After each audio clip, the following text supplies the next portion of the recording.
नमस्कार, ये आकाशवाणी चंडीगढ़ है। अब आप आशुतोष से प्रादेशिक समाचार सुनिए।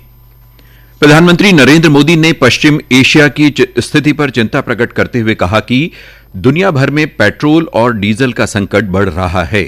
आज आकाशवाणी से मन की बात कार्यक्रम में उन्होंने कहा कि मौजूदा समय चुनौतीपूर्ण है क्योंकि भारत की ऊर्जा जरूरतों के एक बड़े हिस्से की पूर्ति पश्चिम एशिया से ही होती है। उन्होंने कहा कि विश्व समुदाय के साथ भारत के संबंधों, तमाम देशों से मिल रहे सहयोग और पिछले दशक में भारत के अभ्युदय के कारण देश इस परिस्थितियों से निपटने में सक्षम हुआ है। श्री मोदी ने विश्वास व्यक्त किया कि कोविड काल की तरह मौजूदा संकट से भी भारत उबर जाएगा। कोरोना के संकट से निकलने के बाद दुनिया नए सिरे से प्रगति की राह पर आगे बढ़ेगी, लेकिन दुनिया के अलग अलग क्षेत्रों में लगातार युद्ध और संघर्ष की परिस्थितियां बनती चली गई। वर्तमान में हमारे पड़ोस में एक माह से भीषण युद्ध चल रहा है। हमारे लाखों परिवारों के सगे संबंधी इन देशों में रहते हैं, खासतौर पर खाड़ी देशों में काम करते हैं। मैं गल्फ कंट्रीज का बहुत आभारी हूं। वे ऐसे 1 करोड़ से ज्यादा भारतीयों को वहां पर हर प्रकार की मदद दे रहे हैं। प्रधानमंत्री ने लोगों से अपील की कि वे सामूहिक रूप से इस चुनौती का मुकाबला करें। श्री मोदी ने कहा कि विपक्ष को इस मुद्दे के राजनीतिकरण से बचना चाहिए।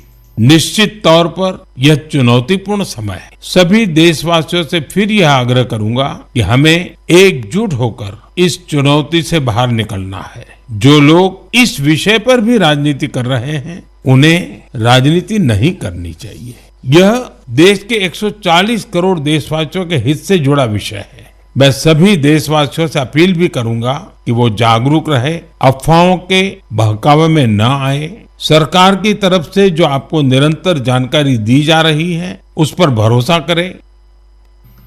प्रधानमंत्री ने कहा कि राष्ट्र निर्माण में माई भारत संगठन एक महत्वपूर्ण भूमिका निभा रहा है क्योंकि ये देश के युवाओं को सकारात्मक कार्यों से जोड़ रहा है। माई भारत द्वारा बजट फेस्ट का आयोजन किया गया। इसका मकसद था देश भर के युवाओं को बजट प्रक्रिया और नीति निर्माण से जोड़ना। इससे जुड़ी क्विज में देश भर से करीब 12 लाख युवाओं ने हिस्सा लिया। इनसे पता चलता है कि मेरे युवा साथी देश के विकास में अपना योगदान देने के लिए कितना तत्पर है। प्रधानमंत्री ने ज्ञान भारतम सर्वेक्षण की चर्चा की जो भारत की महान संस्कृति और धरोहर को प्रदर्शित करने के लिए जन भागीदारी की भावना को दर्शाता है। उन्होंने कहा कि इस पहल का उद्देश्य देश भर से पांडुलिपियों के संबंध में सूचना जुटाना है। प्रधानमंत्री ने अनुरोध किया कि जिन लोगों के पास पांडुलिपि या इसके बारे में सूचना हो वे इसे ज्ञान भारतम ऐप पर साझा करें। आज मन की बात में एक ऐसे प्रयास के बारे में बताना चाहता हूं जो देशवासियों की जन भागीदारी की भावना को दर्शाता है। ये प्रयास है ज्ञान भारतम सर्वे, जिसका संबंध हमारी महान संस्कृति और समृद्ध विरासत से है। इसका उद्देश्य देश भर में मौजूद मैन्युस्क्रिप्ट्स यानी पांडुलिपियों के बारे में जानकारी जमा करना है। इस सर्वे से जुड़ने का एक माध्यम ज्ञान भारतम ऐप है।